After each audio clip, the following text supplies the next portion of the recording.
North Korea blows up roads connecting the two Koreas. In response, the South Korean military fired shots south of the military demarcation line.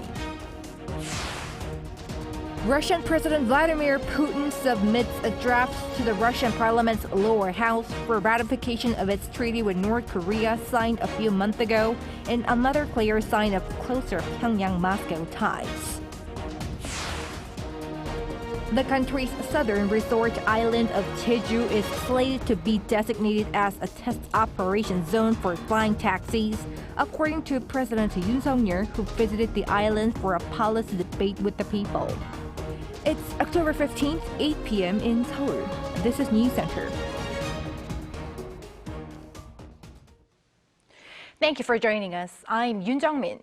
We start here on the Korean Peninsula, where North Korea has detonated segments of inter-Korean roads on its side of the border. For details, our defense correspondent Kim Bo-kyung is standing by live at the Ministry of National Defense. Bo-kyung. Hi, Jung-min. Yes, the regime blew up the roads on its side of Gyeonggi and Donghae railway lines. To give you the exact time of the explosion, the Gyeonggi Line Road was detonated at 11:59 a.m. and the Donghae Road at 12:01 p.m. Now, the Koreas were connected by road and rail along the Gyeonggi Line that connects South Korea's Seoul and North Pyongyang, while the Donghae Line connected the two Koreas on the east coast. The explosion took place approximately 10 meters north of the military demarcation line, around the 60 to 70 meter section of the Gyeonggi Line Road and around the 40 meter section of the Donghae Line Road. Afterward, the regime is said to be using heavy equipment to remove the broken pieces. The explosion itself is not surprising, as North Korea had already announced such a plan last week. In a message carried by the Korean Central News Agency, the General Staff of the North Korean People's Army said last Wednesday that a project will be launched that day to completely cut off roads and railways connected to South Korea. According to the sources from JCS, ever since that statement, hundreds of personnel with shovels and pickaxes have been working to plant explosives and then cover them with dirt. Now, Bo-kyung, what has been the response from authorities here in South Korea? Well, firstly, the JCS said there has been no damage reported to the South Korean forces because all the preparations had already been made to stay well clear. However, as the explosion site was only 10 meters north of the military demarcation line, it caused debris to fall south of the line, and the South Korean military reportedly returned fire to give out a warning message to deter any further actions. Let's take a listen. At around noon today, North Korean forces conducted a threatening explosion near the MDL. There was no damage to our forces, and in response, our military returned fire in areas south of the MDL. JCS sources added that several rounds were fired from K4 high-speed automatic grenade launchers and K6 heavy machine guns. Aiming at the ground within South Korean territory, the south of the MDL, was to avoid escalation. North Korea did not respond to this. Now, regarding the purpose of North Korea's move, JCS said it is in line with wiping out traces of unification after its leader, Kim Jong-un, defined the Koreas as two hostile states last year. It had already been taking steps to make two Koreas, and a JCS official added that the regime was aiming for some sort of dramatic effect. The Unification Ministry, too, released its own statement, calling it an abnormal action, and adding that today's demolition of the inter-Korean roads is a clear violation of inter-Korean agreements and is repeating the action it had done 4 years ago. This act is reminiscent of North Korea's abrupt destruction of the Inter-Korean Liaison Office 4 years ago that had been operating for over 1 year following joint agreements. The ministry added that North Korea is still obliged to repay the loans used to build these roads, as the regime had been given funding worth over $132 million at the North's request. That's all I have for now. Back to you, Jung-min. All right, Bo-kyung, thank you for that. That was our defense correspondent, Kim Bo-kyung, reporting live. Up next, our foreign affairs correspondent, Bae Yoon-ji, explains what could be behind Pyongyang cutting off the symbolic roads and what this means for inter-Korean relations. North Korea has now completely cut off roads connecting it to the south. In practical terms, the destruction of the roads does not make much difference, as they had not been in use for years, and a heavily fortified border separates the two Koreas. Tuesday's explosions are seen as more of a symbolic display of anger, which comes at a time of particularly strained inter-Korean relations. Experts in Seoul also suggest North Korea could be aiming to gain stronger public solidarity behind Kim Jong-un's leadership. Internally, North Korea is probably aiming to strengthen unity, while externally, it serves as a symbolic act to express its strong stance toward South Korea and the United States. Following the North's move, relations between the two Koreas are unlikely to improve in the near future. As North Korea continues to accuse the South of sending drones carrying anti-Pyongyang leaflets to its capital, there is a possibility that North Korea could carry out military action, such as sending drones at night or engaging in provocations near the border. The tensions between the two Koreas will likely continue for the time being, especially with the United States presidential election coming up. North Korea seems determined not to back down. This is not the first time that the North has destroyed a symbolic facility on its territory to deliver a political message. In 2020, the regime blew up an inter-Korean liaison office built near the border in protest against South Korean civil groups' sending of anti-Pyongyang leaflets. Before that, in 2018, it destroyed tunnels at its nuclear testing site at the start of nuclear diplomacy with the U.S. Bae Yoon-ji, Arirang News. Against this backdrop, Russia is bolstering its ties with North Korea. The Kremlin has taken steps to ratify its defense pact with Pyongyang that pledges swift military assistance if either one faces aggression. Our correspondent Kim Jong-sil has this report. Russian President Vladimir Putin has submitted a treaty on a comprehensive strategic partnership between Russia and North Korea to the State Duma, marking the next step in formalizing the agreement, Russia's TASS News reported on Tuesday.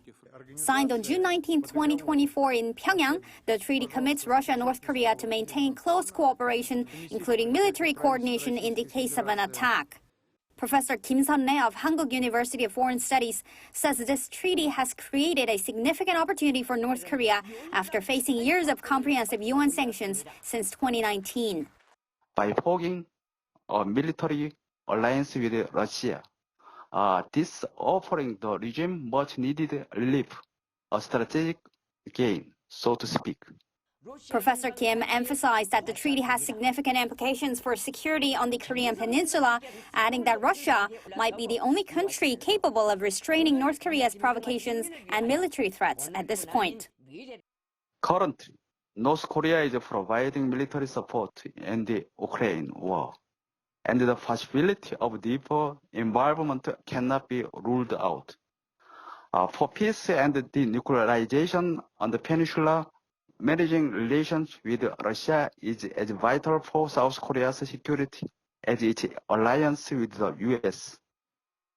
The South Korean Foreign Ministry released a statement on Tuesday afternoon expressing concerns over the treaty amid North Korean actions that unilaterally and intentionally escalate tensions on the Korean peninsula. Seoul called on Russia to halt its illicit military cooperation with Pyongyang and to take a more constructive role in promoting peace and stability in the region. Kim Jong-sil, Arirang News. Meanwhile, Russia's foreign ministry also appears to have placed its weight behind North Korea's recent allegations of drone incursions by South Korea. Our Cha Yun-kyung explains.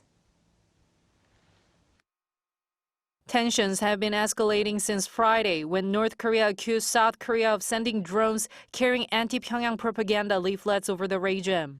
If a South Korean drone is discovered in the sky over our capital city once again, it will lead to a horrible disaster.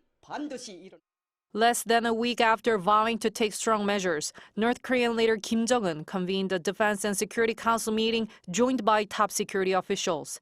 The North State media said Tuesday that Kim set forth the regime's direction of military action and indicated important tasks needed to defend its national security and sovereignty, but did not elaborate further on what they may be. South Korea's Joint Chiefs of Staff has been saying that it cannot confirm the North's accusations and says the regime is responsible for raising tensions on the peninsula. We've already said that our military is fully ready for any kind of provocation. North Korea is responsible for the current situation. The regime needs to stop sending trash balloons. Separately, Russia blamed South Korea for raising tensions, saying Seoul violated Pyongyang's sovereignty. A Russian Foreign Ministry spokesperson said in a statement on Monday local time that the South Korean authorities should take Pyongyang's warnings very seriously, adding that it should refrain from further provocations. In response, the South Korean government expressed deep regret over Russia supporting North Korea's claims that have not even been verified. Seoul said it wants an explanation as to why Russia didn't take any action when North Korean drones crossed into the south. Cha Yong-kyung, Arirang News.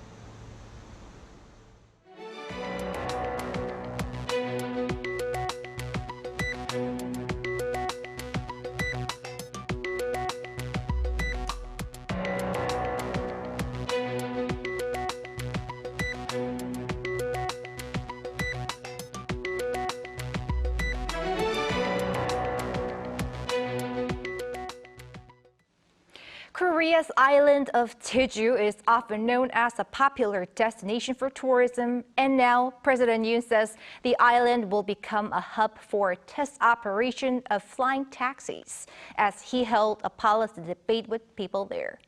Our top office correspondent Kim Do-yeon has the details. South Korea's southernmost resort island of Jeju was President Yoon Suk-yeol's destination for his 29th public policy dialogue. On Tuesday, President Yoon, meeting with the citizens of the island, shared his vision for fostering it further with three main ideas: tourism development through connection and specialization, industrial growth leading cleanliness and innovation, and lastly, improved living conditions focused on practical change. 제주의 성장 잠재력은 그야말로 무궁무진합니다. 제주의 강점과 특성에 더욱 집중해서 확실한 발전 전략을 실천해 나간다면 훨씬 더 크게 도약할 수 있다고 저는 확신합니다. President Yoon first said the urban air mobility industry will be supported within the island to boost tourism further. He noted that the island has the infrastructure and natural structure fit for UAMs to help travel, sightseeing, and shipping, which he says will be a UAM operation test zone. He also pledged to ramp up the building of a second airport on the island.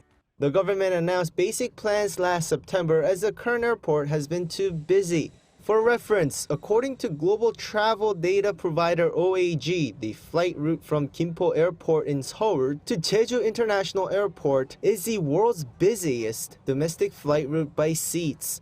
As for the eco-friendly aspect, President Yoon promised to foster the island as the nation's example for EV battery reuse.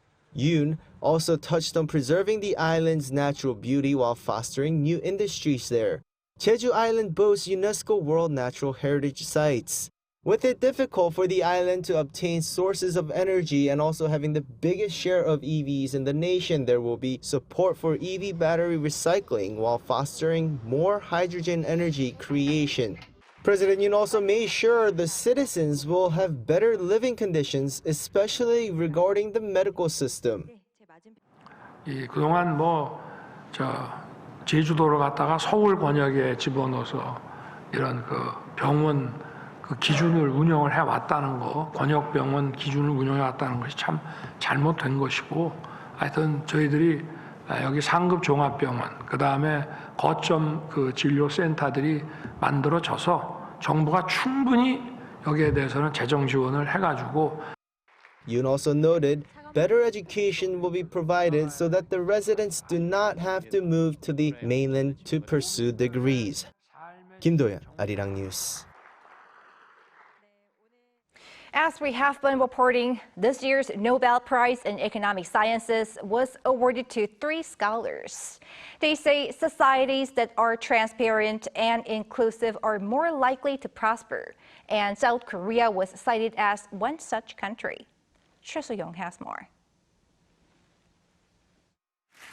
James Robinson, one of this year's Nobel Memorial Prize in Economic Sciences winners, commented that South Korea was one of world history's most amazing economic success stories. During an interview with South Korea's news agency Yonhap, Robinson, a professor at the University of Chicago, mentioned that despite the economy being centered around large companies, South Korea has always focused on exports, which has encouraged competition and efficiency. He added that its successful economic growth model of the past 50 years could continue. Additionally, he stressed that not only in industry but also in culture and arts, its inclusive systems have allowed creativity and innovation. His co-winners, Professors Darren Acemoglu and Simon Johnson from Massachusetts Institute of Technology, also praised South Korea as a prime example of economic growth based on good systems. On the other hand, they said it would be difficult for North Korea to change. Professor Acemoglu explained that before the South and the North were divided, both were similar.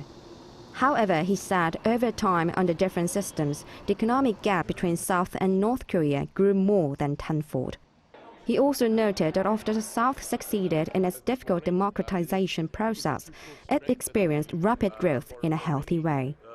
Professor Johnson added that the North's nuclear weapons and long-range missile programs were extremely dangerous. But he acknowledged that while South Korea still faces some challenges today, it has achieved remarkable success compared to other countries. The Royal Swedish Academy of Sciences awarded the Nobel Prize to Robinson, Acemoglu and Johnson on October 14th local time for their research on how national systems affect economic prosperity. The announcements of the Nobel Prize winners, which began on October 7th with the Prize for Medicine, concluded with the Economics Prize. The award ceremony will be held on December 10th, the anniversary of Alfred Nobel's death. Choi So-young, Arirang News. Over in the Middle East, Israel's military campaign in northern Gaza continues, resulting in dozens of more casualties. The UN says Israel is now attempting to seal off the region by blocking food deliveries and civilians from fleeing. Choi Min-jung brings the latest. At least 40 Palestinians across the Gaza Strip have been killed in the latest wave of Israeli attacks. Palestinian health officials on Tuesday said an Israeli strike on the Jabalia refugee camp in northern Gaza killed at least 11 people. More strikes on suburbs and central Gaza have also killed dozens. At least 42,000 people have been killed in Gaza since October last year. The United Nations Human Rights Office has warned that Israel is effectively sealing off North Gaza and may be carrying out the large-scale forced transfer of the civilian population. It added that the Israeli military had reportedly fired on civilians attempting to flee. The World Food Programme also said the Israeli military blocked all food from entering northern Gaza. Israel also launched an attack on northern Lebanon. At least 20 people have been killed in a Christian town. The attack comes after Israel wounded a few UN interim force peacekeepers during recent attacks in southern Lebanon. The UN says its peacekeepers will remain in their positions in Lebanon despite Israel's repeated demands to move out of the way. We asked them specifically, please leave this area so you're not harmed. According to UNICEF, the fighting in Lebanon has displaced 1.2 million people from their homes over the past 3 weeks, of which 400,000 are children. Choi Min-jung, Arirang News. In other news, there is a special event taking place in Korea showcasing a blend of rich heritage, art, and nature involving royal tombs of the Joseon dynasty. Our Yoon Hee reports on the event that highlights the beauty and the meaning of the UNESCO-listed historical sites. In South Korea, the royal tombs of the Joseon dynasty are a rare example of tombs from an entire dynasty that have largely remained intact in their original state.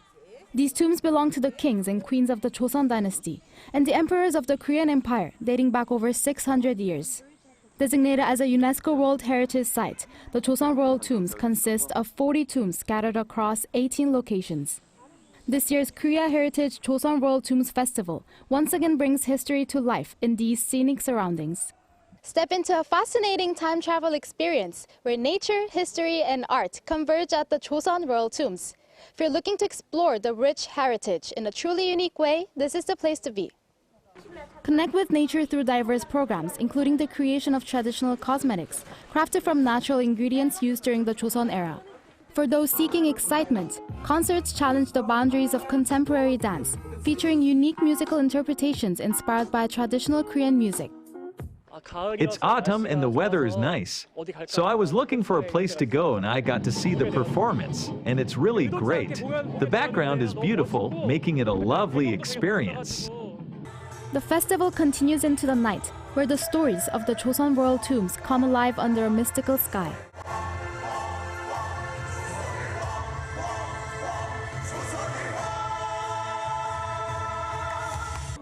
Our Garden of Gods is an integrated performance that combines advanced technology and light with traditional dance and music. It guides the audience on a journey through Joseon's royal funeral rituals, from summoning spirits to building the tombs to the final resting place in the shrine. Watching such a fun performance makes me happy. I'm having a great time here, taking pictures and enjoying it. While the grandeur of the performance may be overwhelming for some young children, the festival includes a nighttime exhibition filled with media art. Thousands of holographic butterflies represent the hope that King Gojong envisioned for the Korean Empire, alongside beautiful lotus sculptures made from traditional Korean paper. It's obvious that a lot of work went into making this event so grand. I really enjoyed it, but my child got a bit scared, so we had to leave early. Everything was nicely arranged in this garden, making it a perfect place for families with kids. The 10-day festival runs until October 20th, offering a variety of activities and programs at 5 Joseon Royal Tomb sites in Gyeonggi-do Province. Lee In-hee, Arirang News.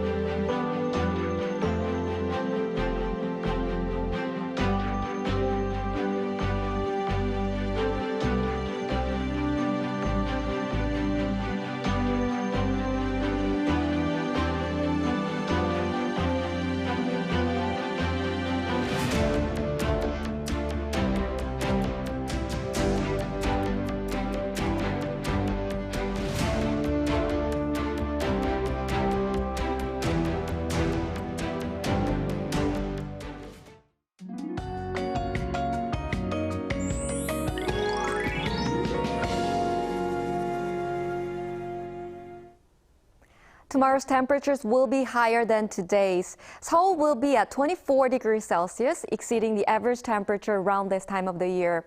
Meanwhile, tomorrow and Wednesday, daytime temperatures will rise higher than today's in other areas as well. So there will be many places above 25 degrees. However, with frequent autumn rain, the weather is expected to get colder this week. At the beginning of the week, it will rain mainly in the Chungcheongdo provinces and southern regions, and at the end of the week, it will rain across the country. Tomorrow morning, Seoul will start off at 13 degrees, Gwangju 18 degrees. Highs will move up to 26 in Gwangju and Daegu, Gyeongju and Jeju 25 degrees. After heavy rain nationwide on Friday, it is expected to get cold this weekend. Please take care of your health. That's all for Korea. Here are the weather conditions around the world.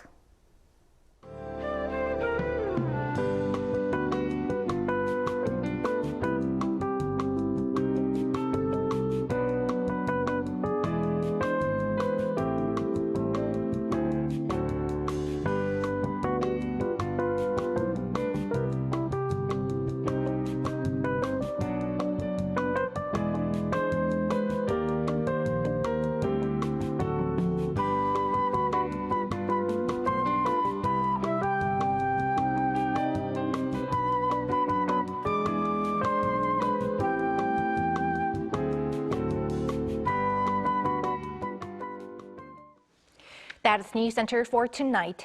Thank you for watching. A panel session up next.